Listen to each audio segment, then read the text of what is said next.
चलिए, good morning दोस्तों। Online platform easiest teaching centre पर आपका स्वागत है। मैं ए के शर्मा आप लोगों के लिए क्लास 12 का हिस्ट्री चैप्टर नंबर 3 लेके आ रहे हैं। इसमें हम लोग देख रहे हैं, चैप्टर का नाम है रक्त संबंध जाति एवं वर्ग।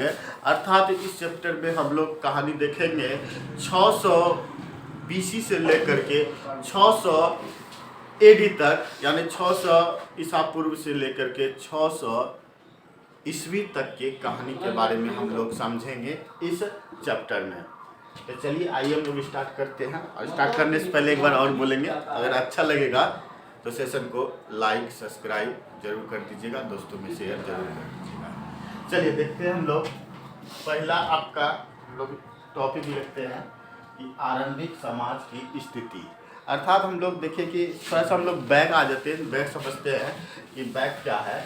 कि उस समय समाज की जो ना स्थापना हुआ था, तो समाज कैसा था, स्टार्ट में समाज का स्थिति कैसा था, इनके बारे में हम लोग देखते हैं। समाज कैसा था, आरंभिक समाज की स्थिति में देखेंगे तो सर्वप्रथम आदमी जीवन व्यतीत करने के लिए जंगलों को काट करके उसने क्या किया था, कृषि योग्य भूमि बनाना स्टार्ट कर दिया था। उस समय का समाज का लोग अपने यापन के लिए, जीवनोपार्जन के लिए कृषि को मूल आधार माना था, और कृषि के लिए उसने क्या किया था, वनों को काटना स्टार्ट कर दिया था। आरंभिक समाज के अंतर्गत हम लोग देखेंगे कि वन क्षेत्रों में कृषि का विकास करना था। जहां जंगल वाले क्षेत्र थे वहां पे कृषि का विकास करना था। तो इसके अंतर्गत देखिए 3 प्रकार से आपका आरंभिक समाज को बांटा गया था।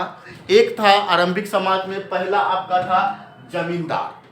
पहला पौधान पे होता था शीर्ष पर आपका जमींदार, और उससे छोटा जो होता था उस समय समाज में, तो दूसरा होता था छोटा किसान, और उनसे भी छोटा होता था 3 नंबर, जिसको हम लोग कहते थे भूमिहीन किसान या भूमिहीन मजदूर कहलाता था।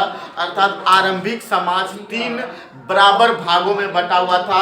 एक जमींदार होता था, एक छोटा किसान होता था, एक भूमिहीन मजदूर या किसान होता था। जमींदार क्या करते थे, पूरी जमीन को जो ना अपने से वो नहीं खेती करते थे, पूरे जमीन जो ना क्या करते थे, छोटे किसानों में बांट दिया जाता था। अर्थात लीज पर जो है छोटे किसानों को दिया करता था। छोटे किसान के पास अपना भी कुछ जमीन हुआ करता था, और जो है ना जमींदार से भी जमीन लेकर के कृषि का कार्य आरंभ कर देते थे, और कृषि करके पैदावार बढ़ाने का काम करते थे, कृषि का पैदावार में वृद्धि करते थे। तीसरा क्या था, ये जो भूमिहीन मजदूर था, अर्थात जिनके पास भूमि था ही नहीं, अर्थात वो मजदूर कहलाया। और वो जो है ना कहाँ पे जाके निवास करते थे, ये जमींदार और जो ना छोटे किसानों के आसपास ये भटकते थे, क्योंकि इनका रोजगार यहीं से मिलता था, और इन्हीं छोटे किसानों के खेतों में कार्य करते थे भूमिहीन मजदूर। जिनके पास भूमि नहीं था तो इन दोनों के यहाँ मजदूरी करके अपना जीवन को व्यतीत करने का काम करते थे। अर्थात हम लोग देखें कि आरंभिक समाज को पहले समझे, आरंभिक समाज कितने भागों में बटा हुआ था। तो आरंभिक समाज में सर्वप्रथम जंगलों को काट करके कृषि योग्य भूमि बनाना था, उनका कृषि का विकास करना था। और उसके बाद आरंभिक समाज 3 भागों में बटा था, जमींदार और छोटे किसान और भूमिहीन मजदूर में बटा हुआ। तीनों चीज को हम लोग समझ लिए। अगला टॉपिक को देखते हैं हम लोग। मेजर टॉपिक है आपका रक्त संबंधी में 600 BC से लेकर के 600 AD तक में से आपका एक आ जाता महाभारत का विश्लेषण। बड़ी मेजर टॉपिक है, महाभारत से क्वेश्चन पूछता है।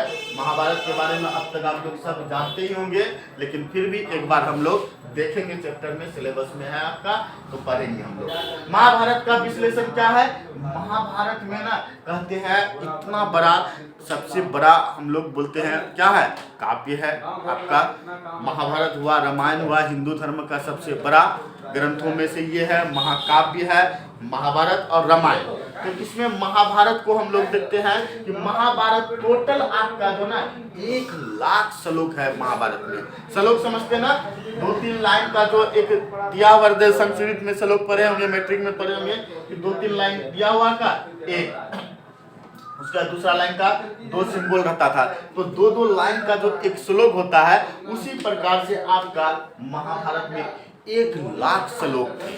कितने श्लोक थे? 1,00,000 श्लोक। इसमें रचनाएं की बात हम लोग करते हैं तो रचनाएं 1000 वर्ष लगा था इसको रचने में, अर्थात महाभारत को रचने में, अर्थात महाभारत को लिखने में, इस कथा को करने में 1000 वर्ष लगा था।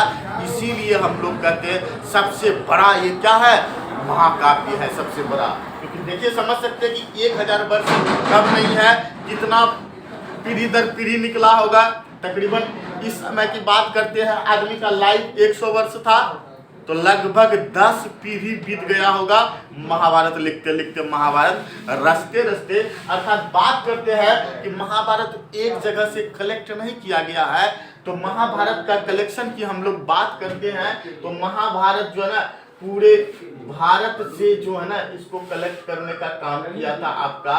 ये दक्षिण से भी, उत्तर से भी, उत्तर पूर्व से भी, आपका सभी प्रांतों से जहां जहां पे भी आपका जो है ना कुछ ग्रंथ में लिखा हुआ मिला, तमिल में मिला, तेलुगु में मिला, हिंदी भाषी में मिला, संस्कृत में मिला, अर्थात जगह जगह के कवि सब अपने अपने अनुसार से लिख करके रखे थे और सभी श्लोकों को जोड़ करके महाभारत का रचना किया गया था। क्योंकि एक पार्ट में इतना बड़ा था तो एक जगह तो संपर्क है नहीं, क्योंकि 10-10 पीढ़ी बीता होगा तो एक आदमी के समय में तो महाभारत बीता नहीं होगा।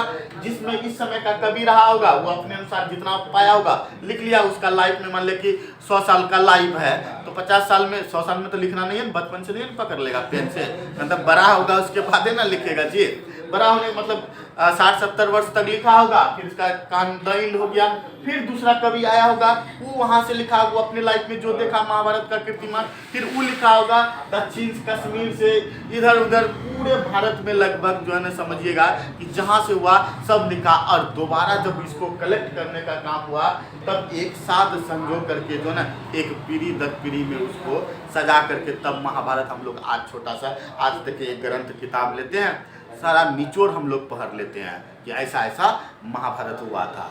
लेकिन ऐसी प्रकार से इनको 1000 वर्ष रचने में इसको लगा था। बात करते हैं 500 BC से लेकर के 400 AD तक। ये BC मतलब समझ रहे हैं, 500 BC से लगभग ईसा मसीह जन्म के पूर्व से और 400 AD के बीच में इसको ग्रंथित किया गया था। 1000 वर्ष तकरीबन इसके बीच लगा इसको रचने में। अगला पॉइंट हम लोग देखते हैं, 2 परिवारों के बीच हुआ, अर्थात महाभारत जो रचा गया 2 परिवारों के बीच का कहानी है। 2 परिवार में आपका कौन है? एक पांडवों और कौरवों के बीच की कहानी है महाभारत। महाभारत में 2 किरदार रहा, कौन कौन? एक पांडव एक कौरव। हालांकि हम लोग इसको समझेंगे कि पांडव कौन था, कौरव कौन था, ये सब पूरा हम लोग समझेंगे। यहाँ थोड़ा सा देख लेते हैं इसका विशेषताओं में कि 2 परिवारों के बीच जो है महाभारत रचा गया था, पांडव और कौरव। अगला देखते हैं हम लोग महाभारत का समालोचनात्मक विवरण, अर्थात महाभारत के क्या गुण है, महाभारत के क्या दोष है, इनके बारे में हम लोग समझते हैं। इनके बारे में सर्वप्रथम एक कहते हैं विद्वान था जिसका नाम था B.S. सुक्तांकर, याद रहेगा B.S. सुक्तांकर। इसी ने अर्थात संस्कृत के ये क्या थे? विद्वान थे। समझिएगा कि यही B.S. सुक्तांकर ने बोलिए कि सारा जो भारत के अलग अलग प्रांतों में तमिल हुआ, केरल हुआ, तेलुगु हुआ, हिंदी भाषी हुआ, उर्दू हुआ, सभी क्षेत्रों से जो है ना, उर्दू तो छोड़ दीजिए, सॉरी उर्दू नहीं बोलना चाहिए इनको, ये जम्मू कश्मीर वाले प्रांत से यहाँ से ला करके सारे को जो है एक संस्कृत के श्लोक के रूप में सुक्तांकर साहब जो है ना इसको क्या किया था? रचने में काम किया था, वो एकत्रित करने में इसमें काम किया था। तकरीबन इसका साक्ष्य जो मिला है 1919 ईस्वी में सुक्तांकर ने इसको पिरोने का काम किया था। जो आज के डेट में हम लोग देखते हैं आसानी से ग्रंथों को पढ़ लेते हैं, उसको पिरोने में सुक्तांकर साहब का बड़ी अहम भूमिका था। क्योंकि एक एक श्लोकों को चाहे तमिल में हो तेलुगु में हो, सबको जो है एक संस्कृत के रूप में उसको सजाने का काम किया था सुक्तांकर साहब। कब? 1919 ईस्वी की समय की बात करते हैं। महाभारत की लिपि समझिएगा, उस समय महाभारत कैसी लिपि में लिखा जाता था, तो पांडुलिपि में। ऑप्शन से डायरेक्ट क्वेश्चन आपका 1 नंबर पूछ सकता है कि महाभारत का लिपि कैसी थी, तो पांडुलिपि था। पांडुलिपि का अर्थ ये हुआ कि अनेक अनेक भाषाओं के द्वारा लिखे गए शब्दों को एक संस्कृत में पिरो देना ही क्या कहलाता है, पांडुलिपि कहलाता है। अर्थात इसमें पांडुलिपि में महाभारत की बात करते हैं तो 1300 पेज है। महाभारत में कितने पेज है, 1300 पेज है। समझ सकते हैं कि ये आपका अगर ये बुक है आपका तो कितना होगा, इसमें पेज तकरीबन इतना 1300। आप अनुमान लगा सकते हैं कि ये बुक है, लास्ट इसका पेज देख लीजिए कितना है, इसमें 370 है। तो इसका बुझिए कि इसका श्लोक का जो ना 1300, इससे कितना 370 4 या 12, 4 गुना इसमें बड़ा होगा, इतना इसमें श्लोक पाया गया था। पेज कितना है इसका, 1300 इसमें पेज है। लगभग हम लोग बात करते हैं 47 वर्ष में पूरा हुआ था, अर्थात 47 वर्ष लगा था इसको पांडुलिपि से कलेक्ट करने में। 47, ऐसा नहीं कि 1 साल 2 साल 3 साल में कर लिया, लगभग आदमी का आधा जीवन लग गया था इसको क्या करने में, एक पांडुलिपि में कलेक्ट करने में, इस श्लोक को अर्थात महाभारत को एक साथ कलेक्ट करने में। अगला देखते हैं प्रभेद। समझिएगा प्रभेद क्या है, इतना बड़ा 1300 पेज होने का रीजन क्या था। प्रभेद में समझते हैं कि प्रभेद में जो महाभारत जो लिखा गया था ना पांडुलिपि के तहत में, तकरीबन आधा जो है ना, आधा अगर श्लोक है तो आधा में उसका क्या दिया गया था, अंतर दिया गया था। अर्थात इस श्लोक का जो ना डिफिनेशन किया गया था, क्या इसका लाभ है क्या हानि है, इनका लाभ भी लिख दिया, लाइन तो श्लोक पहले लिख दिया और उसको एक्सप्लेनेशन किया, इसका जो है ना विश्लेषण किया, क्या इसका अंतर है, क्या इसका लाभ होगा, क्या इसका हानि हुआ। एक प्रकार समझिएगा कि ऊपर श्लोक लिख दिया, उसका अर्थ नीचे डिस्क्रिप्शन दिया, पूरे समझाया उसको, क्या सही क्या गलत है, क्या अच्छाई है क्या बुराई है, उनको डिस्क्रिप्शन के रूप में नीचे अर्थात के रूप में उसको लिखा गया। इसीलिए इसका जो है ना इतना बड़ा पेज होता चला गया, 1300 होने का रीजन ये ही था। आगे हम लोग देखते हैं, आगे है आपका परिवार। समझिएगा इसमें रक्त संबंधी, अर्थात रक्त है तो ब्लड रिलेशन, रिलेशन है तो परिवार, परिवार तो होना ही है। परिवार मुख्यतः 3 भागों में बटा हुआ था। कितने भागों में बटा हुआ था, 3 भागों में। पहला भाग हम लोग कहते हैं परिवार में क्या होता है कि कुल होता है। परिवार में क्या होता है, कहते हैं ना तुम किस कुल से हो, पूछा जाता है पहले आप किस कुल से हो, किस कुल से बिलोंग करते हो, तो परिवार में पहला क्या होता है आपका कुल होता है। दूसरा आपका क्या होता है, कुल के बाद तब आपका पूछेगा आप किस जाति से बिलोंग करते हैं, किस जाति के हैं आप।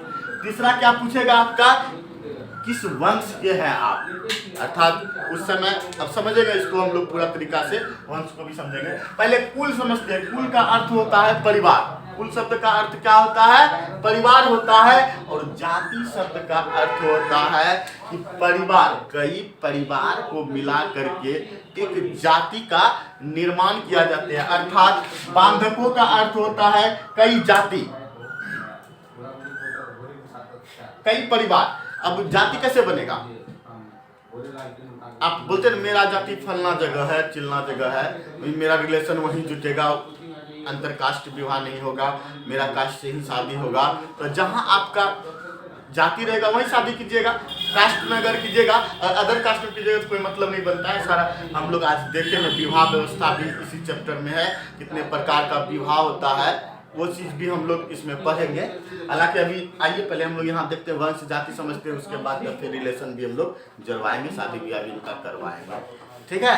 तो पहले हम लोग देख लेते हैं, पहले निर्माण तो कीजिए पहले परिवार का, उसके बाद परिवार समझ गए तो अब जाति, परिवार बनेगा कई जाति को मिला करके, सॉरी कई परिवार को मिला करके जाति का निर्माण किया जाएगा।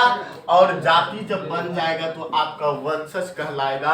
वंशज मतलब होता है पीढ़ी दर पीढ़ी, आपका एक आप है, आपके आने वाला जो बउआ होगा वो भी आपका पीढ़ी हुआ, उनके बाद उनका जो बउआ होगा वो भी पीढ़ी हुआ, उनके बाद भी उनका जो बउआ होगा वो भी आपका पीढ़ी होगा। इन्हीं को क्या कहलाता है, आप पीढ़ी कहलाते हैं। मतलब आपके द्वारा होने वाले जो आगे वाला जनरेशन जो होगा और जो पीछे छूटता चल जाएगा वो आपका क्या कहलाएगा, वंशज कहलाएगा, अर्थात आपका वंश कहलाएगा आपका।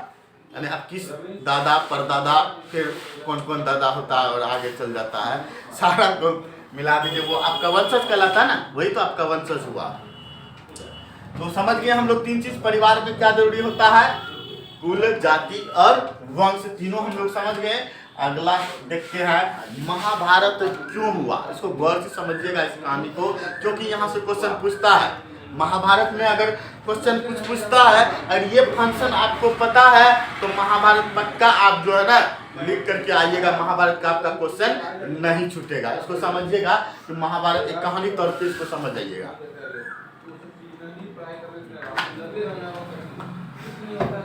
पहले एक चीज हम आपको दिखाना चाहते हैं कि महाभारत हुआ जो हुआ कहां पर हुआ। यहाँ पे देखिए समझिए, अगर हम ये भारत का छोटा सा नक्शा लेते हैं, छोटा बोल के फिर बड़ा बन गया,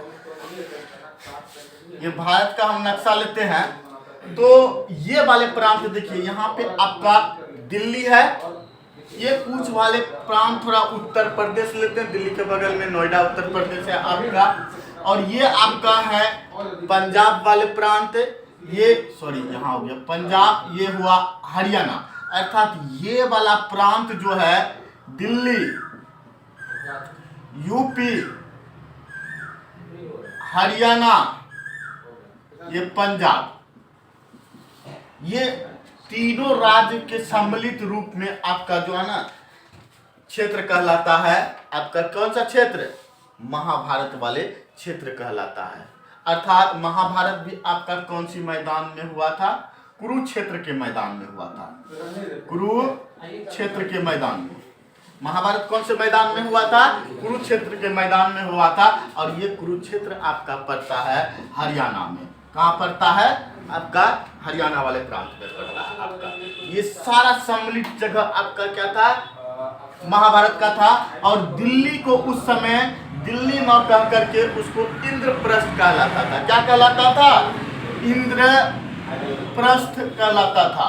दिल्ली का पुराना नाम भी हम लोग कह सकते हैं इंद्रप्रस्थ, अर्थात इंद्रप्रस्थ समझिएगा दिल्ली, उस समय इंद्रप्रस्थ कहलाता, उसमें दिल्ली नहीं कहलाता, इंद्रप्रस्थ। तो ये वाला प्रांत में आपका क्या हुआ था, महाभारत हुआ था। इन्हीं में जो है ना एक कबीला हुआ करता था जिनका नाम था भरत कबीला। एक भरत कबीला था, दूसरा आपका था क्या, पुरु कबीला। भरत कबीला, पुरु कबीला, इन्हीं दोनों से आपका एक वंशज आया जिसका नाम पड़ा, क्योंकि अब वंशज आपको समझाने में अब दिक्कत नहीं होगा, इसीलिए पहले हम वंशज को समझा दिए। इन्हीं का दोनों वंशज हुआ जिसका नाम था कुरु वंश। क्या नाम था, कुरु वंश। समझिएगा, भरत कबीला और पुरु कबीला से एक वंश आया बना जिसका नाम पड़ा क्या, कुरु वंश। और कुरु वंश में ही आपका 2 भाई पैदा हुआ जिनका नाम था, एक धृष्टराष्ट्र, दूसरा नाम था पांडु। गौर कीजिएगा, धृष्टराष्ट्र और पांडु, एक एक लाइन को बढ़िया से समझ लीजिए, आपका महाभारत क्लियर हो जाएगा। कहीं आगे चल के महाभारत भी करना है ना, इसलिए समझ जाइए। कुरु वंश से निकला 2, धृतराष्ट्र और पांडु 2 भाई थे, और इंद्रप्रस्थ जो है आपका इसकी राजधानी थी। कुरु वंश की राजधानी कहाँ था, इंद्रप्रस्थ। कुरु वंश की राजधानी इंद्रप्रस्थ, और इनका 2 भाई हुआ जिनका नाम था धृतराष्ट्र और पांडु। अर्थात सबसे बड़ा आपका कौन था, धृतराष्ट्र बड़ा था, राजा धृतराष्ट्र को ही बनना था, लेकिन बेचारा आंख से क्या था, अंधा था। आंख से क्या था, ये अंधा था। और पांडु छोटा था। छोटा रहते हुए जो है ना, ये अंधा रहने के कारण से राज किसको दिया गया, राजा किसको बनाया गया, पांडु को बनाया गया। किसको बनाया गया, पांडु को बनाया गया। पांडु को बनाया, राजा बना, बट लेकिन कुछ ही दिनों में अचानक जो है ना पांडु की क्या हो जाती है, मृत्यु हो जाती है। अचानक मृत्यु हो जाने के बाद अब राजा कौन बनेगा, क्योंकि होने वाला जो उनका जो वंशज थे, जो युवराज थे, उसमें छोटा छोटा था। अब छोटा छोटा है तो राजा तो नहीं बन पाएगा, तो उनको अब राजा भी बनना जरूरी है। छोटा बच्चा युवराज, सब दोनों का युवराज जो छोटे छोटे है, झुलनवा में झूल रहा था तो कैसे बनेगा। तो अंततः जो है ना धृतराष्ट्र को क्या किया, भाई को दिया। अर्थात समझिएगा इस समय पितृसत्तात्मक चल रहा था। कौन, पिता का पुत्र ही राजा बनेगा। अर्थात जब पिता का पुत्र योग्य नहीं रहता था, ऐसी स्थिति में भाई को जो है ना राजा बनाया जाता था। कहीं कहीं स्त्री का भी साक्ष्य मिला है, अगर वैसा नहीं रहता तो स्त्री भी बनती थी बहुत कम मात्रा में। लेकिन समझिएगा कि वंशज कैसा था, पितृसत्तात्मक था। पिता का ही पुत्र जो है ना राजा बनते थे, नहीं रहने पर जो है उसका भाई को अयोग्य रहने के कारण से भाई धृतराष्ट्र अंधा होते हुए भी इनको क्या बनाया गया, राजा बनाया गया। और धृतराष्ट्र से पैदा हुआ 100 पुत्र, समझिएगा भाई, जिसका नाम कहलाया, उनमें से सबसे ज्येष्ठ पुत्र था इनका, ज्येष्ठ पुत्र था जिसका नाम था दुर्योधन। धृतराष्ट्र के 100 पुत्रों में सबसे ज्येष्ठ पुत्र कौन था, दुर्योधन था। बड़ी जबरदस्त 100 पुत्र, यहाँ बवंडर वाली बात है। जनसंख्या में लोग तो ऐसे भूखा मार देगा। गौर कीजिएगा, छोटा अचानक मृत्यु हो गया। इनके 100 पुत्र में सबसे ज्येष्ठ पुत्र दुर्योधन कहलाए। और इनके पांडु के 5 पुत्र हुए जिनको पांडव कहलाए। पांडु के 5 पुत्र हुए जिनको पांडव कहलाए, और उनका नाम था, इनके पांडु के सबसे ज्येष्ठ पुत्र थे। ज्येष्ठ का मतलब होता है सबसे बड़ा, ज्येष्ठ का अर्थ होता है सबसे बड़ा। सबसे बड़ा पुत्रों में से कौन हुआ, युधिष्ठिर, उसके बाद भीम, उसके बाद अर्जुन, उसके बाद नकुल, उसके बाद आपका सहदेव। 5 पुत्र हुआ, 5 भाई। अर्थात गौर कीजिएगा, सत्ता जो है ना राजा का, क्योंकि पितृसत्तात्मक चल रहा था, इन लोगों के बाद जो ना पुत्र, धृतराष्ट्र के पुत्र, बड़ा पुत्र कौन हुए, दुर्योधन। सत्ता को जो है ना मिलना किसको था, वास्तविकता पुत्र किसका था, राजा कौन बनना था, युधिष्ठिर को बनना था, क्योंकि इसका पिता ना राजा था। पिता का पितृसत्तात्मक चल रहा, पिता का पुत्र ही राजा बनना था। लेकिन उस समय ये लोग छोटा था, अयोग्य था, उस समय के लिए जो है ना उसके भाई को दिया गया था। लेकिन धृतराष्ट्र बोल रहा था अगला राजा बनेगा तो युधिष्ठिर बनेगा। लेकिन ये था घमंडी दुर्योधन, बाहुबली, किसी का ना सुनने वाला, ये जिसके कारण से ये इनसे जबरदस्ती राज को अपने हाथों ले लिया, दुर्योधन अपने हाथों ले लिया। और इसके 5 भाई पांडवों को टुकरा दिया। जब इन लोगों ने जब थोड़ा सा योग हुआ, अयोग से योग हुआ, जब दरबार में आया कि मेरा राज दरबार हमको अब दीजिए, क्योंकि मेरा पिताजी का है, अगला वंशज हम बनेंगे, राजा मेरा होना चाहिए, हम बनेंगे। लेकिन दुर्योधन इसको जो है ठुकरा करके भगा दिया। तो चलो निकलो, कौन सी का राजा, मेरा बाप है, अगला हम बनेंगे, कुछ नहीं था। बाहुबली शक्तिशाली, भगा दिया इन लोग को। अब भगा दिया, बेचारा लोग चले गया, अब क्या करेगा, भगा दिया तो चल दिया जंगल में अपना वनवास करने के लिए, जीवन व्यतीत करने के लिए। 5 का 5 जंगल में व्यतीत किया। जब अपने आप को देख लिया कि हम थोड़ा सा हो गए, अब इनसे लड़ने योग्य हो गए, तब आकर के जो है ना इनसे लड़ा। पहले हालांकि इसमें बड़ी प्रक्रिया हुआ। अगर कहा जाता है कि महाभारत होता ही नहीं अगर औरतों के हाथ में अगर दे दिया जाता, समझाने बुझाने के अगर औरतों के हाथों में रहता तो महाभारत होता ही नहीं। लेकिन पुरुष में थोड़ा ईगो होता है ना, समझा तो समझाने तो चल दौड़ चलेंगे, युद्ध तो युद्ध है सही, मार तो मारे सही। लेकिन महिलाओं में ऐसा नहीं होता, उसमें नम्रता होती है। अगर उनके हाथों में अगर समझाने का कार्य दिया होता तो युद्ध होता ही नहीं, समझे। श्री कृष्ण को भेजा गया, श्री कृष्ण समझाया इनको, लेकिन श्री कृष्ण का बात नहीं माना, छोड़ दिया। चलो, अच्छे मित्रों में से कहलाता अर्जुन का एक अच्छे मित्र थे, कौन, श्री कृष्ण, जो कि आज के डेट में भगवान कहलाते हैं। श्री कृष्ण अच्छे मित्र थे।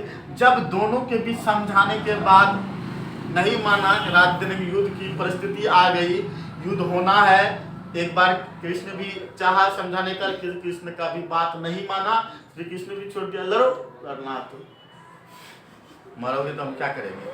अब बात रहा कि श्री कृष्ण भी अब दोनों के, क्योंकि इसी वंशज के थे तो दोनों का होना है इनका।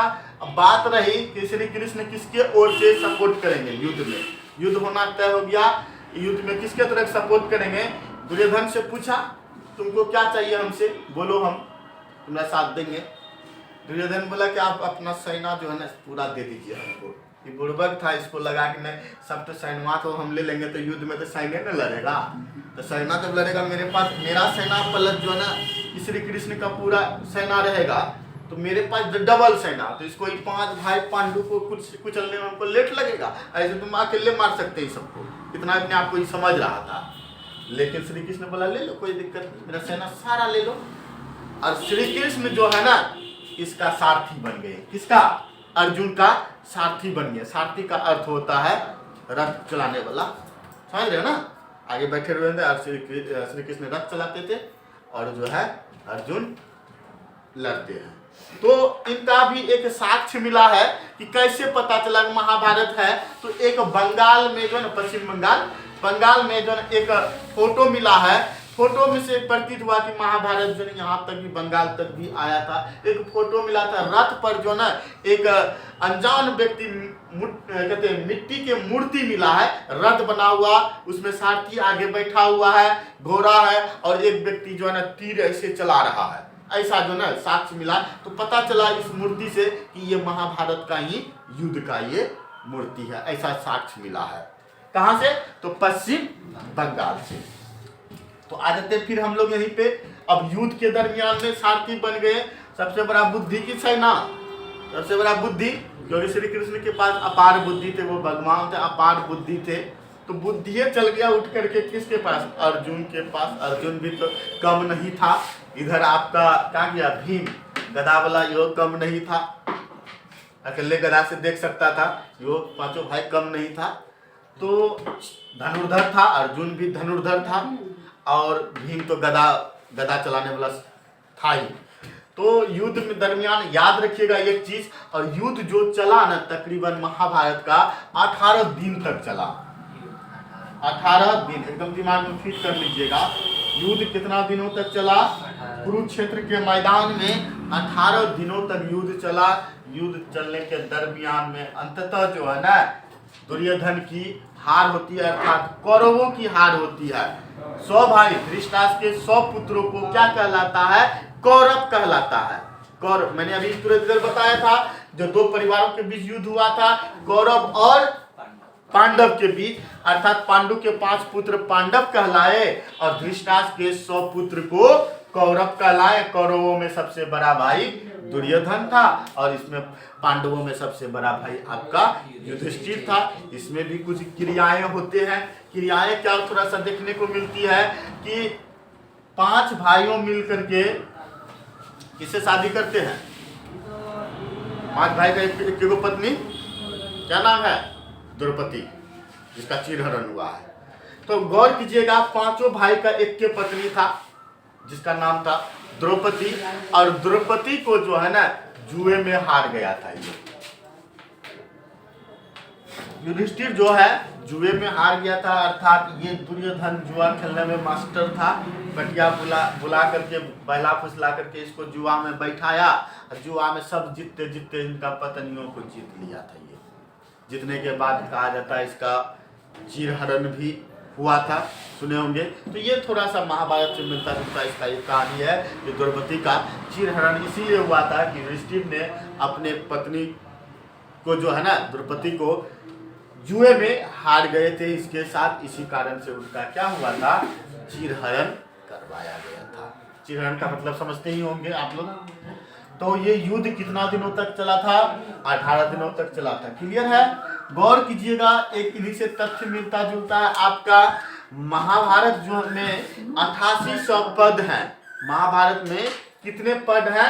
आपका 8800 पद हैं। और इनके बाद इतना बड़ा पहले नहीं था, जैसे मैंने की बात कहा कि लाख जो आया है, लाख पद बाद में आया। शुरुआती में पहले क्यों कोई चीज बनता है तो धीरे धीरे ना बनेगा जी, पहले एक के बार नहीं 1 लाख से लोग लिख देगा। तो पहले शुरुआती दौर में हम देखें इसका कि 8800 8800 पद थे। उसके बाद फिर बढ़ करके 24,000 पद हुए, जिनको जय विजय की बात की प्राप्ति होती है। उन पहले महाभारत नहीं कहलाया जाता था। जब जिस समय